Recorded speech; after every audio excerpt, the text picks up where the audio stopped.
Assalamualaikum, dengan saya Permadi Arya. Hari ini saya ingin berbagi sebuah angin segar untuk kebinekaan di Indonesia, yakni mengenai calon Kapolri baru yang sinyalnya semakin kuat, semakin santer. Pak Jokowi akan memilih Kepala Bareskrim Mabes Polri, Komjen Listio Sigit Prabowo menjadi Kapolri baru.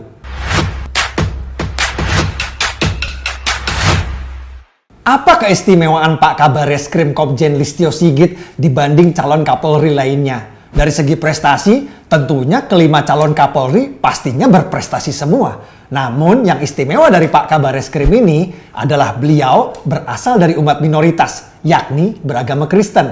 Jika Komjen Listio terpilih sebagai Kapolri, beliau akan menjadi Kapolri kedua dari umat Kristiani, yang mana Kapolri pertama beragama Kristen adalah Jenderal Almarhum Widodo Budidarmo yang menjabat jadi Kapolri pada tahun 1974. Tahun 1974. Terakhir seorang jenderal non-muslim menjabat jadi Kapolri adalah 47 tahun yang lalu.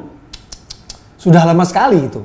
Makanya menurut saya, apabila Komjen Listio terpilih sebagai Kapolri kedua dari umat non-muslim, ini akan menjadi momen spesial bagi kebinekaan bangsa ini. Yakni sebuah bukti bahwa seluruh anak bangsa, apapun agamanya, punya hak yang sama di negeri ini. Seperti kata Pak Menteri Agama Gus Yakut yang juga Panglima Banser, negeri ini merdeka bukan hanya karena jasa Islam saja. Negeri ini merdeka karena jasa seluruh agama. Berikut videonya.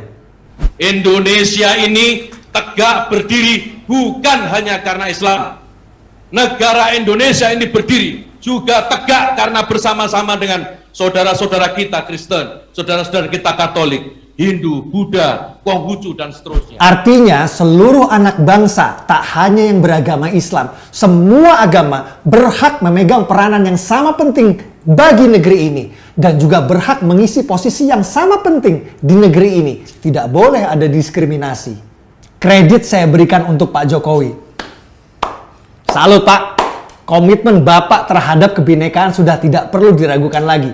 Bersama dengan terpilihnya Panglima Banser sebagai Menteri Agama, lalu Kapolri non-Muslim, tiba-tiba saya merasa optimis Pak. Indonesia bebas intoleransi mungkin bisa benar-benar terwujud. Amin. Buat yang masih meragukan komitmen Pak Jokowi terhadap intoleransi, sekedar komparasi, pada era sang mantan Pak SBY, radikalisme dan intoleransi sangat marak terjadi. Ormas makar HTI dibiarkan pawai hampir setiap minggu, teriak-teriak tegakkan khilafah, dirikan negara Islam.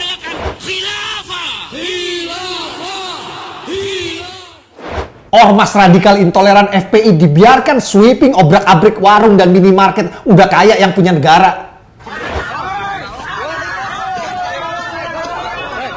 Tapi itu semua berubah begitu Pak Jokowi jadi presiden tahun 2014. Negara Indonesia yang tadinya permisif, lemah terhadap ormas radikal intoleran menjadi tegas. HTI dibubarkan Pak Jokowi melalui Perpu nomor 2 tahun 2017 membuatnya menjadi organisasi terlarang. Lalu FPI menyusul, ditetapkan menjadi organisasi terlarang pada akhir tahun 2020 kemarin. Kado tahun baru yang sangat indah bagi orang-orang yang waras. Ketegasan pemerintah di bawah Pak Jokowi inilah yang membuat negeri ini begitu panas dan gaduh oleh berbagai isu sara. Cina ini, Cina itu, isu PKI, isu adu domba. Yang intinya karena kelompok Islam radikal tidak terima HTI dan FPI dibubarkan. Bravo Pak Jokowi. Jika Pak Kabar Eskrim Komjen Listio ini jadi menjabat Kapolri, saya pun yakin kelompok radikal intoleran akan kembali gaduh dan nyinyir, menggoreng agama beliau untuk menyerang Pak Jokowi dengan narasi rezim anti-Islam, pro non-muslim dan sebagainya dan sebagainya. Padahal terakhir non-muslim jadi Kapolri itu 47 tahun yang lalu. Kadun. Tapi seperti kata pepatah, anjing menggonggong, wuf wuf, kafilah berlalu. Semoga Pak Jokowi tetap jadi memilih Komjen Listio sebagai Kapolri.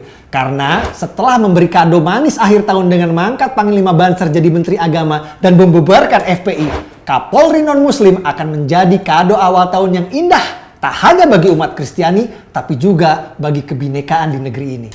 Lalu apa artinya semua ini bagi saya yang muslim? Saya cuma berharap semoga Pak Menak Panglima Banser bisa sinergi dengan Pak Kapolri yang baru untuk menghapus intoleransi di tanah air ini. Jangan lagi ada persekusi ibadah umat minoritas, kebebasan ibadah yang hakiki bagi seluruh umat beragama. Cuman itu yang saya inginkan. Semoga kita bisa segera mengucapkan selamat untuk Kapolri baru, Komjen Listio Sigit, seraya memberikan selamat juga kepada umat Kristiani atas Kapolri kedua beragama Nasrani, dan tentunya memberikan selamat kepada Indonesia atas kemenangan kebinekaan. Amin ya Allah. Dengan saya Permadi Arya, Assalamualaikum warahmatullahi wabarakatuh.